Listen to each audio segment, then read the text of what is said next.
Hey guys, what is up? So I watched GABBIE HANNA'S Storytime Confessions of a Washed Up YouTube Has Been. So you don't have to. Alright, so I do have a lot of negative things I need to say, but I do have some positive things. Just, I think maybe one. But let's just get right into the video.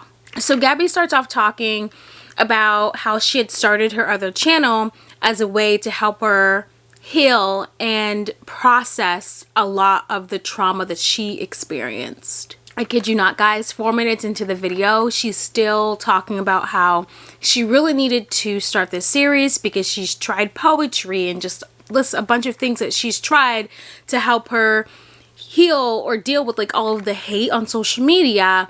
But this seemed to be the only way, is this series. GABBIE starts to talk about how she started to treat her ADHD, attention deficit hyperactivity disorder, like early April, and says how this was one of the best things that could have happened to her because she was able to complete bigger tasks, and she also had insomnia, so the medications helped with that. And then she proceeded to tell us how, you know, she's been on social media at such a young age, and it was a way for her to find friends or talk to people, build friendships, and how now today she really goes on social media and she actually has someone who goes on social media for her. She admits that she does go on, views some comments here and there, makes some posts, but for the most part she tries to stay off of social media. Then she starts to talk about how she was signed to a record label and they really wanted pop music from her,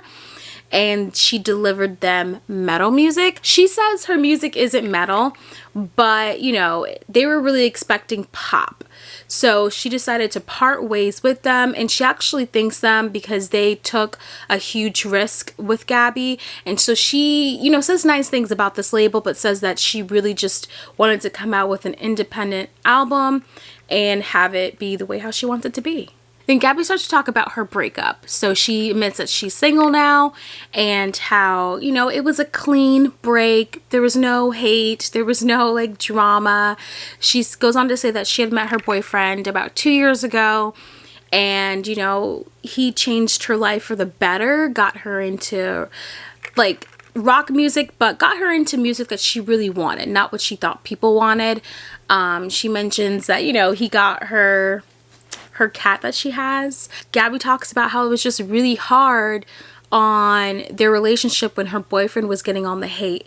Like GABBIE said that because people couldn't get to her, they would get to her boyfriend, and he's a very private person, and how it would affect him and his family. And GABBIE goes on to say that it wasn't fair because GABBIE signed up for this life and he didn't. So she continues to say that, you know, he's going to be in this series with his permission, but they're not together. She is single, and, you know, she wishes him well. Now, this is the part where I felt like, okay, GABBIE's probably not going to take any accountability for anything. GABBIE goes on to say that, you know, when she started this series, she, you know, this is like her goodbye to YouTube, she thought. And she said that this was a chance for her, like, to tell her truth. And she's tired of living in this vicious cycle.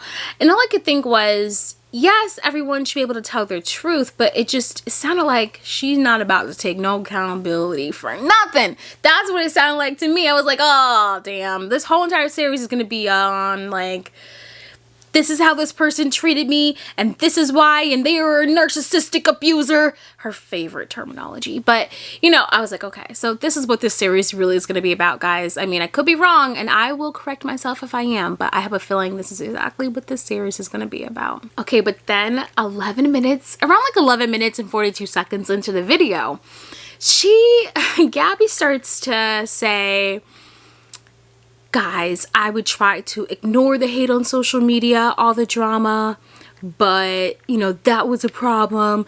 I would try to, actually, I'm just gonna play a clip. Tried ignoring it, it got worse. I tried responding politically and politely, and it got worse. I tried talking directly to the people who painted a target on my back, and it got worse. You see what I mean? Like, I just have a feeling she's not going to take accountability for anything. But one thing I can agree with Gabbie Hanna on is that anytime anyone tries to say anything remotely nice about her, people are always on the attack. I know for me, when I talked about how I didn't think her cover was that bad, you know? I did not think her cover was that bad. Now, did I think it was like the best thing my ears has ever heard in my whole entire existence? No. But I'm saying her cover gave me Ashley Simpson vibes, you know? I'm still, and the problem is that people can't, I'm still allowed to think that and still feel like how she handled the whole Jessie Smiles situation was wrong, you know, but people are just like one-sided. No, she's an apologist, and I'm just like, okay, but I still thought this cover was good. It doesn't excuse, like, I'm not disagreeing with you on that with Jessie Smiles, but I'm saying that doesn't mean I still didn't think that she didn't give me Ashley Simpson vibes from this cover. It just seems like every single time Gabbie tries to do something,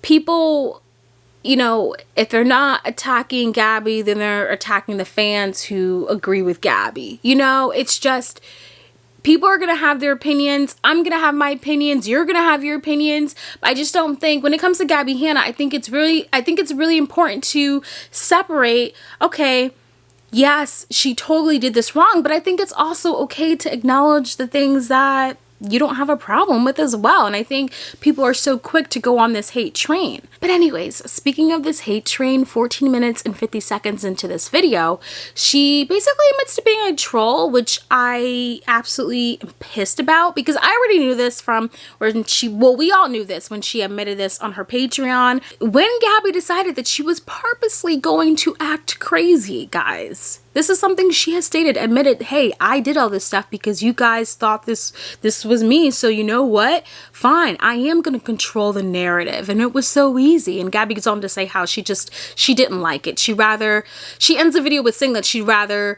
control herself than the narrative. But I was so pissed off because, yeah, I had a huge feeling, and I even talked about it in some videos how I think Gabbie Hanna's doing this on purpose, and people were like, well, you know what? She has a mental illness and blah, blah, blah, but she came out and said she was doing this shit on purpose. So to me, that's like, Gabbie, you weren't just only trolling, but you were also making fun of people with mental illnesses. You know, people who can't mimic this, people who it's actually happening to, and you decided to make a game out of it. Do I understand where Gabbie's coming from? As far as, okay, well, if other people are profiting off of me, then I'm going to do the same. I guess, yes. But at the same time, I just feel like it was wrong what she did. And I've always stated this before. If she wants to do music, stick to music. She doesn't need to stick to all of this drama. Listen, guys, if Gabbie Hanna continued to do music for 2 years straight and that's all she did, and maybe her podcasts, we would literally have nothing to talk about. And all we would talk about is either, oh my gosh, Gabbie Hanna, her voice sucks, or people will say it's good, you know?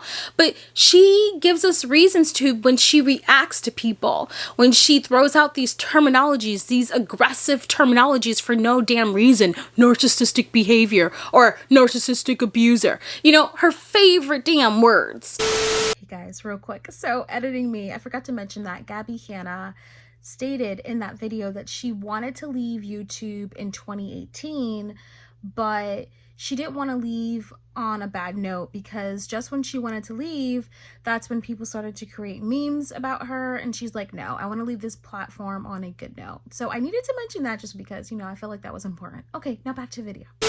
So she leaves her video off by saying she just wants to be heard. And you know what? She will be heard because I'm listening, but I'm just not going to agree. And I think Gabbie needs to listen. I don't think, because she wants to tell her side of the story, that's great, but I also hope that she takes some accountability. But yeah, that was the gist of the video, guys.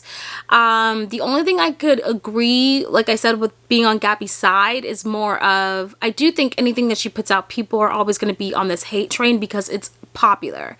However, I also think that Gabbie, just the very fact that she admitted that she was trolling us puts her back in the hot seat. I mean, she's always been in the hot seat, let's be real. But you know, like, it's just, she just can't she's always doing something wrong, you know?